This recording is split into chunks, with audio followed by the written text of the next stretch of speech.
అందరికీ నమస్కారం।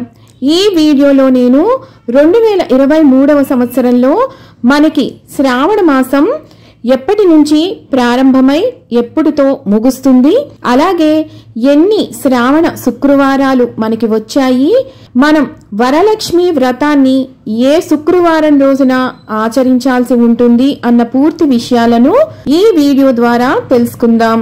మొదటిసారి ఛానల్ ని చూసేవాళ్ళు మా ఛానల్ ని సబ్స్క్రైబ్ చేసి పక్కనే ఉన్న బెల్ ఐకాన్ ని ప్రెస్ చేయండి। దీనివల్ల మీకు రానున్న ఆధ్యాత్మిక వీడియోస్ అన్నీ కూడా నోటిఫికేషన్ ద్వారా మీకు అందుతాయి। అలాగే మీరు ఎటువంటి వీడియోని మిస్ కాకుండా చూడగలరు। మా వీడియోస్ మీకు నచ్చినట్లయితే లైక్ చేయండి, షేర్ చేయండి। 2023వ సంవత్సరంలో మనకి ఆషాఢ మాసం అయిన తరువాత మామూలుగా శ్రావణ మాసం అనేది ఏర్పడుతుంది। కానీ ఈ సంవత్సరం మనకి 2 శ్రావణ మాసాలు అనేవి వస్తున్నాయి। ఒకటి అధిక శ్రావణ మాసం అయితే ఇక రెండవది నిజ శ్రావణ మాసంగా చెబుతారు। ఈ అధిక శ్రావణ మాసం ఎందుకు ఏర్పడుతుంది, అసలు దీనికి గల కారణం ఏమిటి, అధిక మాసం ప్రతి సంవత్సరం కూడా ఏర్పడుతుందా, ఎన్ని సంవత్సరాలకు ఈ అధిక మాసం అనేది ఏర్పడుతుంది, ఈ అధిక మాసంలో మనం చేయవలసిన చెయ్యకూడని పనులు ఏమిటి, అలాగే ఈ అధిక మాసం అనేది ప్రతి నెలకి వస్తుందా లేదు అంటే కొన్ని ప్రత్యేకమైన నెలలకి మాత్రమే ఏర్పడుతుందా, ఇలాంటి అనేక ప్రశ్నలు అన్నిటికీ సమాధానంగా నేను ఆల్రెడీ వీడియో చేసి పెట్టానండి। దాని లింక్ కింద ఇస్తాను, ఒక్కసారి ఆ వీడియోని చూసి అధిక మాసం గురించి పూర్తి వివరాలను తెలుసుకోండి। ఇక్కడ కొంచెం క్లుప్తంగా మీకు అర్థం కావటం కోసం అధిక మాసం గురించి చెప్తానండి।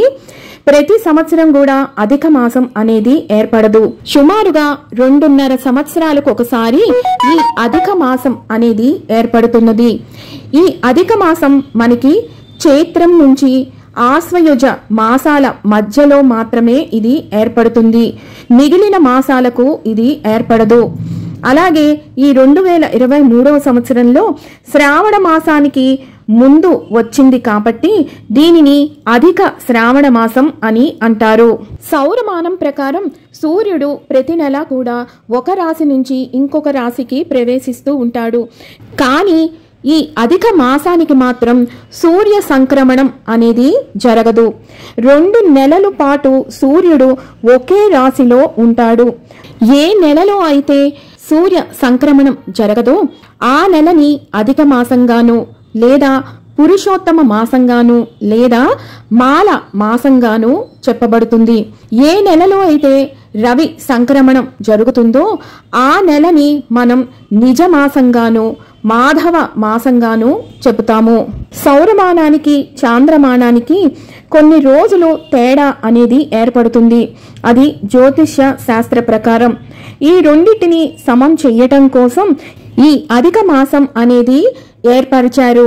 ఈ అధిక మాసంలో మనం ఎటువంటి శుభకార్యాలను చేయరాదు, పెళ్లిళ్ళు, గృహప్రవేశాలు, గృహారంభాలు, అలాగే ఉపనయనాలు ఇలాంటి ముఖ్యమైన శుభకార్యాలు ఏమీ కూడా చెయ్యము।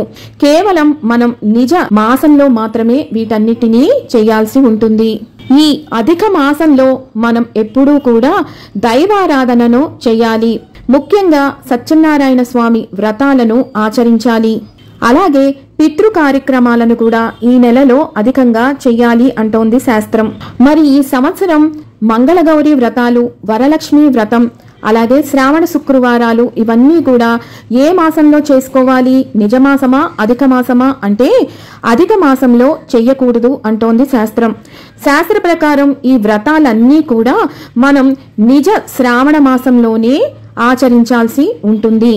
2023వ సంవత్సరంలో మనకి అధిక మాసం ఎప్పటి నుంచి అంటే స్వస్తి శ్రీ చాంద్రమాణ శ్రీ శోభకృత్ నామ సంవత్సరం దక్షిణాయనం వర్ష ఋతువు అధిక శ్రావణ మాసం ప్రారంభం 18 జూలై 2023 మంగళవారం పాడ్యమి తిథితో ప్రారంభమై 16 ఆగస్టు 2023 బుధవారం అమావాస్య తిథితోటి అధిక మాసం అనేది ముగుస్తుంది।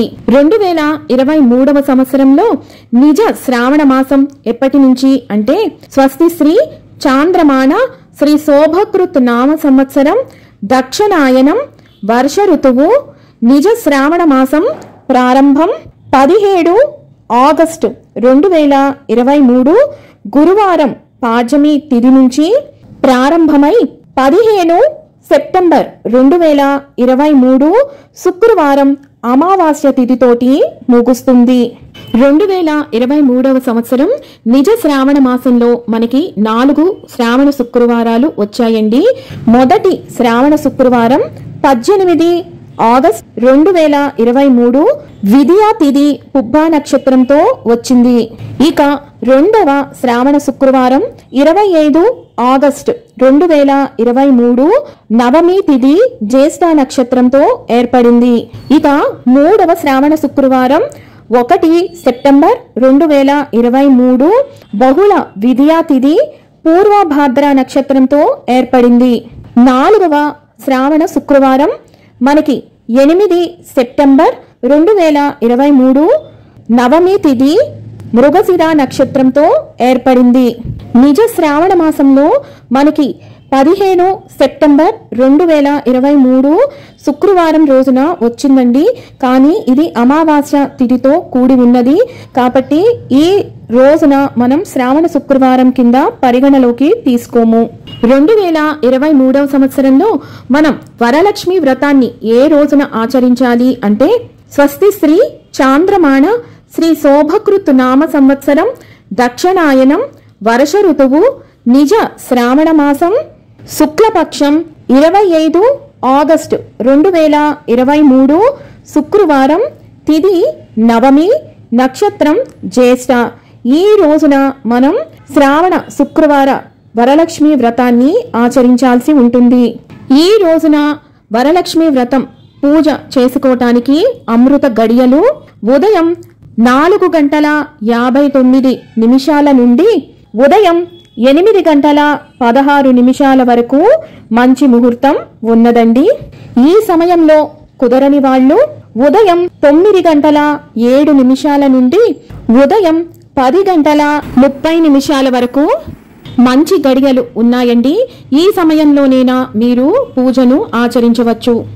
అలాగే వరలక్ష్మి వ్రతాన్ని సాయంత్రం ఆచరించుకోవాలి అనుకుంటున్న వాళ్ళు సాయంత్రం 5:30 నుండి రాత్రి 7:06 వరకు మంచి గడియలు ఉన్నాయండి. ఈ సమయంలో ఆచరించవచ్చు. అలాగే వరలక్ష్మి వ్రతం నోచుకొని ముత్తైదువులకు తాంబూలం ఇవ్వటానికి పేరంటం చేయాలి అనుకున్న వాళ్ళు కూడా ఈ సమయంలోనే తాంబూలాలను ఇవ్వవచ్చు. ఇక తరువాతది శ్రావణ మంగళవారాలు. మనకి ఈ సంవత్సరం 4 మంగళవారాలు వచ్చాయండి. మొదటి శ్రావణ మంగళవారం మనకి 22 ఆగస్టు 2023 షష్ఠీ తిథి స్వాతి నక్షత్రంతో కూడి వచ్చింది.